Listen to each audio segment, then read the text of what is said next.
नमस्कार सांग माने आसतु आज भिडियोटी को आरंभ करवा। आज भिडियोटी रे आमे जानिबा भल किंबा खराब समय आसवा पूर्व तुलसी गछ आमको कौन कौन संकेत दे थाए। सांग माने आपणक समस्त घरे तुलसी गछ तो निश्चित भाव में थी। समस्त घर अगण रे वृंदावती नाम पूजा ताहले सेइथुरु आमे केमिति जानिबा जे आम घर प्रति भल संकेत अछि किंबा खराब संकेत। ताहले आसंतु भिडियोटी को आरंभ करवा। सांग माने तुलसी गछ एक अत्यंत पवित्र गछ अटे। एहाकू पुराण रे केवल गछ कुहा जाय नाही बरम स्वयं माँ लक्ष्मी रूप बोली मध्य कुहा जाय थाए। तुलसी हेउची माँ लक्ष्मी रूप जहाकू प्राचीन काल रे वृंदा नाम रे जानी थिले। सेथिपाई एही तुलसी गछ अत्यंत पूजनीय होई थाए। एहाकू प्रतिदिन पूजा करबा द्वारा माँ लक्ष्मी प्रसन्न होई थांती। एही गछ को केबे हेले भी अपमानित करबा उचित नुहे। सांग माने आपण मानक घरे तुलसी गछ निश्चिंत भाव में थिबो एवं आपण मध्य तुलसी गछर जत्न नेउथिबे, किंतु आपण कोन केबे एही तुलसी गछ को अति निकटरू भल भाव में देखिचंदी। एही गछ आपण को बहुत किछि अधिक महत्वपूर्ण संकेत देई थाए। आपण प्रतिदिन एही गछ को अति ध्यान सहित देखिबा उचित। तुलसी गछर पत्र झड़ी जिबा, पत्र सुखी जिबा किंबा तुलसी गछटी संपूर्ण भाव में सुखी जिबा, तुलसी गछटी सुंदर भाव में भरपूर होई जिबा, तुलसी गछर आख पाखरे अन्य किछि गछ उठिबा, तुलसी गछरे जट बाहरिबा आदि अनेक प्रकार संकेत आमको देखा जाय थाए। एही संकेतर बहुत अधिक महत्व रही। एही सबु संकेतरु आमे भविष्यत रे घटिया को जाउथिबा शुभ अशुभ परिस्थितिर विषय रे जणा पड़ी थाए। आपणक जीवन रे खुशी आसीबाकू जाउछि कि दुख बा संकट आसीबाकू जाउछि सेही सबुर संकेत आमको तुलसी गछ पूर्वरु देई थाए। एही तुलसी गछ को ध्यानर सह निरीक्षण करी देखिबे, ताहले आपणकू भविष्यत रे घटिबाकू जाउतिबा महत्वपूर्ण घटना विषय रे जणा पड़ी थाए। तुलसी गछ एक अलौकिक शक्ति अटे। तुलसी गछ रे साक्षात माँ लक्ष्मी निवास करंती। एही कारणरू तुलसी भगवान विष्णुकर अत्यंत प्रिय होई थाए। जेउ स्थान रे तुलसी गछ थाए सेही स्थान रे माँ लक्ष्मी सहित भगवान विष्णु वास करि थांती। श्रीकृष्ण कहिसेंती कि जिए तुलसी रा पूजा करि थाए ताको नरक को जीवाकू पड़ी न थाए।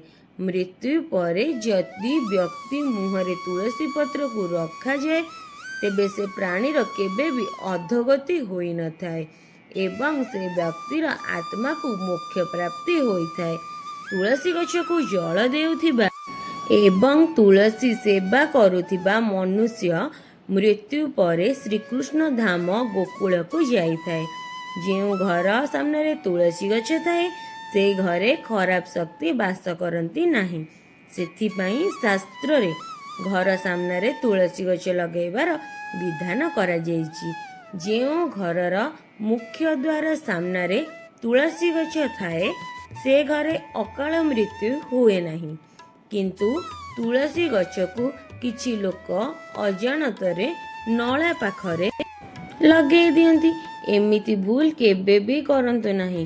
तुलसी गछ सर्वदा भूमिर ऊपर को लगांतु। तुलसी गछ उपरे अपरिष्कार पानी पड़िबा उचित नुहे। जेउ घरे तुलसी गछ अपरिष्कार किंबा नला पाखरे लगा जाई थाए से घरे सबु बेले विपद लागी रही थाए। सेथिपाई आपण एमिति भूल केबे भी करंतु नाही। तुलसी गछ को सदा बेले अभड़ा कुड़िया एवं ऊपर को लगांतु। सांग माने आउ एक विशेष कथा उपरे ध्यान दियंतु कि तुलसी गछ पाखरे केबे अलगा गछ लगांतु नाही। जेमिति कि मनी प्लांट, कंटा थिबा गछ, केक्टस आदि गछ तुलसी गछ पाखरे केबे भी लगांतु नाही। एही सब गछ नकारात्मक शक्ति निर्माण करिथांती। ता सहित एही गछ तुलसी गछ को नष्ट करि कष्ट देई थाए। जेउ कारण पई तुलसी गछ सुखिबाकू लागि थाए। सांग माने भगवान श्रीकृष्ण कहिसेंती कि जेउ घरर लोक नित्य तुलसी गछ को पूजा करिथांती ସେ ଘରେ କେବେ ବି ଶୋକ ହୁଏ ନାହିଁ। ତା ସହିତ ତୁଳସୀ ଗଛ ଲଗାଇବା ପଛରେ ଏକ ମହତ୍ତ୍ୱପୂର୍ଣ୍ଣ କାରଣ ଅଛି କି ଏହି ଗଛ ଆମକୁ ଭବିଷ୍ୟତରେ ହେବାକୁ ଥିବା ଘଟଣା ବିଷୟରେ ପୂର୍ବରୁ ସୂଚିତ କରିଥାଏ। ତୁଳସୀ ଗଛକୁ ନିତ୍ୟ ଜଳ ଦେବା ବେଳେ ଗଛକୁ ନିରୀକ୍ଷଣ କରି ଦେଖନ୍ତୁ। ଯଦି ଆପଣଙ୍କୁ ଏମିତି କିଛି ସଂକେତ ବା ଲକ୍ଷଣ ଦେଖା ଦେଇଥାଏ, ତାହେଲେ ଆପଣ ତା ସହିତ ଜଡ଼ିତ ଅର୍ଥ ବିଷୟରେ ଅବଶ୍ୟ ଜାଣି ନିଅନ୍ତୁ। ଏହି ସଂକେତ ବହୁତ ମହତ୍ତ୍ୱପୂର୍ଣ୍ଣ ହୋଇଥାଏ। ତୁଳସୀ ଗଛ ଆମ ଜୀବନରେ ଆସୁଥିବା ବିପଦ ପୂର୍ବରୁ ଜାଣି ଦେଇଥାଏ ଏବଂ ଅନ୍ୟ ପ୍ରାକୃତିକ ଏବଂ ଦୃଷ୍ଟିଶକ୍ତି କାରଣରୁ ଉତ୍ପନ୍ନ ହେବାକୁ ଯାଉଥିବା ସଂକଟ ବିଷୟରେ ଆମକୁ ଏହି ଗଛ ପୂର୍ବରୁ ସୂଚିତ କରିଥାଏ, ଯାହାଦ୍ୱାରା ଆମେ ସାବଧାନ ହୋଇ ସେ ସଂକଟର ପରିସ୍ଥିତିକୁ ସାମ୍ନା କରିପାରିବା। ପୁରାଣରେ ଏହିଭଳି କିଛି ସଂକଟ ବିଷୟରେ ମଧ୍ୟ କୁହାଯାଇଛି। ଯେତେବେଳେ ଆମ ଜୀବନରେ ଭଲ କିମ୍ବା ଖରାପ ସମୟ ଆସିବାକୁ ଥାଏ, ତାହେଲେ ଆମକୁ ଆମ ଆଖପାଖରେ ଥିବା ଗଛ ବୃକ୍ଷ ଦ୍ୱାରା ସଂକେତ ପ୍ରାପ୍ତ ହୋଇଥାଏ। ଚାଲନ୍ତୁ ଜାଣିବା ତୁଳସୀ ଗଛ ମାଧ୍ୟମରେ ଆମକୁ କ'ଣ କ'ଣ ସବୁ ସଂକେତ ମିଳିଥାଏ। ଯଦି ଆପଣଙ୍କ ଘର ସାମ୍ନାରେ ତୁଳସୀ ଗଛ ଲଗାଯାଇଛି, ତାହେଲେ ଆପଣ ଏହି ଭିଡ଼ିଓଟିକୁ ନିଶ୍ଚିତ ଭାବରେ ଦେଖନ୍ତୁ ଏବଂ ସେହି ସବୁ ସଂକେତ ବିଷୟରେ ଜାଣି ନିଅନ୍ତୁ। ପ୍ରଥମ 1 ନମ୍ବରରେ ଆସନ୍ତୁ ଜାଣିବା କ'ଣ ଅଛି। ତୁଳସୀ ଗଛ ଅଚାନକ ଶୁଖିଯିବା। ଯଦି ତୁଳସୀ ଗଛ ଠିକ୍ ଭାବରେ ଯତ୍ନ ନିଆଯାଏ, ତାହେଲେ ସେ କେବେ ବି ଶୁଖେ ନାହିଁ। ଶାସ୍ତ୍ର ଅନୁଯାୟୀ ତୁଳସୀ ଗଛ ଶୁଖିବାକୁ ବହୁତ ଅଶୁଭ ମନାଯାଇଥାଏ। ଅନେକ ପ୍ରୟାସ କରିବା ପରେ ବି ତୁଳସୀ ଗଛ ଅଚାନକ ଶୁଖିବାକୁ ଲାଗିଥାଏ ଏବଂ ତୁଳସୀ ଗଛଟି ମୃତ ଦେଖିବାକୁ ଲାଗିଥାଏ। ଏମିତି ହେଲେ ଆପଣଙ୍କ ଘର ଉପରକୁ ଆସୁଥିବା ବଡ଼ ବିପଦର ସଂକେତ ବୋଲି ବୁଝିଯିବା ଉଚିତ। କୌଣସି କାରଣ ପାଇଁ ଆପଣ ସମ୍ପୂର୍ଣ୍ଣ ଧନ ଖର୍ଚ୍ଚ ହୋଇପାରେ। ଆପଣଙ୍କୁ ବ୍ୟବସାୟରେ ବଡ଼ କ୍ଷତି ସହିବାକୁ ପଡ଼ିପାରେ। ସେଥିପାଇଁ ତୁଳସୀ ଗଛ ଅଚାନକ ଶୁଖିବାକୁ ଲାଗିଲେ ସାବଧାନ ହୋଇଯିବା ଉଚିତ। ନମ୍ବର 2ରେ ତୁଳସୀ ଗଛର ସତେଜ ଭରପୁର ପତ୍ର ଆପେ ଆପେ ଝଡ଼ିଯିବା। ଯଦି ଆପଣଙ୍କ ଘରେ ଥିବା ତୁଳସୀ ଗଛର ସତେଜ ଏବଂ ଭରପୁର ପତ୍ର ସବୁ ଆପେ ଆପେ ଝଡ଼ିବାକୁ ଲାଗିଥାଏ, ତାହେଲେ ଏହା ଅଶୁଭ ସଂକେତ ବୋଲି ବୁଝିଯିବା ଉଚିତ। ଯଦି ପତ୍ର ହଳଦିଆ ହୋଇ ପବନ କାରଣରୁ ଝଡ଼ିଯାଏ, ତେବେ ଏହା ପ୍ରାକୃତିକ ଅଟେ। କିନ୍ତୁ ତୁଳସୀର ସତେଜ କଅଁଳିଆ ସବୁଜ ପତ୍ର ଝଡ଼ିବାକୁ ଲାଗିଥାଏ, ତାହେଲେ ବୁଝିଯିବା ଉଚିତ ଯେ ମା ଲକ୍ଷ୍ମୀ ଆପଣଙ୍କ ଉପରେ ଅସନ୍ତୁଷ୍ଟ ଅଛନ୍ତି ଏବଂ ଆପଣଙ୍କୁ ସଂକେତ ଦେଉଛନ୍ତି କି ସେ ଆପଣଙ୍କ ଘର ଛାଡ଼ି ଚାଲି ଯାଉଛନ୍ତି। ଆପଣଙ୍କ ଘରେ କିଛି ଏମିତି କାର୍ଯ୍ୟ ହେଉଛି ଯାହା ମା ଲକ୍ଷ୍ମୀଙ୍କର ପ୍ରିୟ ନୁହେଁ। ଯେଉଁ ଘରେ ସଦସ୍ୟମାନଙ୍କ ଭିତରେ କିଛି ଝଗଡ଼ା ହୁଏ, ଘରର ନାରୀମାନଙ୍କ ଉପରେ ଅତ୍ୟାଚାର ହୁଏ କିମ୍ବା ତାଙ୍କର ଅପମାନ ହୋଇଥାଏ, ଘରେ ମଦ ଏବଂ ମାଂସର ସେବନ ହୋଇଥାଏ, ଏମିତି ଘରେ ମା ଲକ୍ଷ୍ମୀ କେବେ ବି ବାସ କରନ୍ତି ନାହିଁ। ତୃତୀୟରେ ତୁଳସୀ ଗଛ ପାଖରେ ଅନ୍ୟ ଗଛ ଉଠିବା। ଯଦି ଆପଣଙ୍କ ଘରର ଆଖପାଖରେ ଅନ୍ୟ ଛୋଟ ଛୋଟ ଗଛ ଉଠିବାକୁ ଲାଗେ, ତାହେଲେ ଏହା ଶୁଭ ସଂକେତ ହୋଇଥାଏ। ଏହି ସଂକେତ ହେଉଛି ଆପଣଙ୍କ ଘରକୁ ଖୁସି ଆସିବାକୁ ଯାଉଛି। ଆପଣଙ୍କୁ ଅନେକ ମାର୍ଗରୁ ଧନ ପ୍ରାପ୍ତ ହେବା, ଆପଣଙ୍କ ଘରର ବ୍ୟବସାୟ ବୃଦ୍ଧି ହେବାକୁ ଲାଗୁଛି। ନମ୍ବର 4 ତୁଳସୀ ଗଛ ଆପେ ଆପେ ଉଠିଯିବା।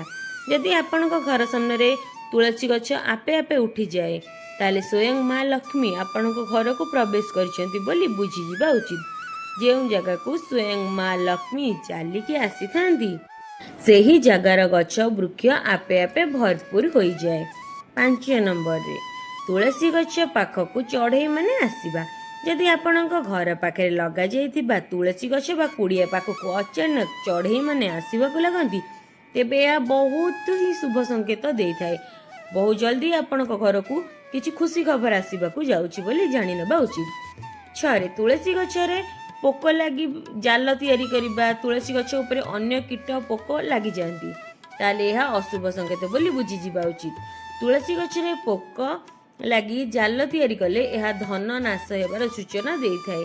ଏହି ଜାଲକୁ ତୁରନ୍ତ ହଟାଇ ଦିଅନ୍ତୁ।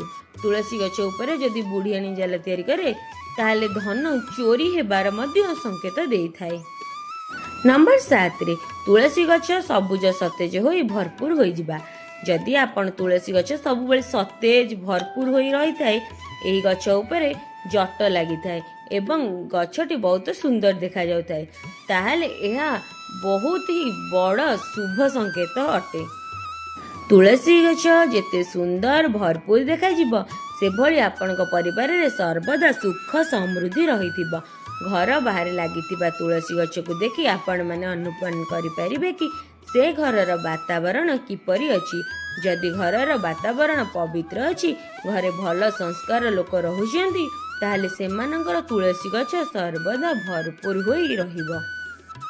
सांग माने आपणक घरे जदि तुलसी गछ अछि तेबे आपण तुलसी गछटीर भल भाबरे जत्न नियंतु। तुलसी माँ आपणक सुख समृद्धि ऐश्वर्य प्रदान करिबे। जदि वीडियोटी आपण मानक भल लगी थाए तेबे दयाकरी लाइक शेयर और सब्सक्राइब करने को भूलिबे नहीं। कमेंट रे निश्चय भाबरे लिखिबे जय माँ वृंदावती।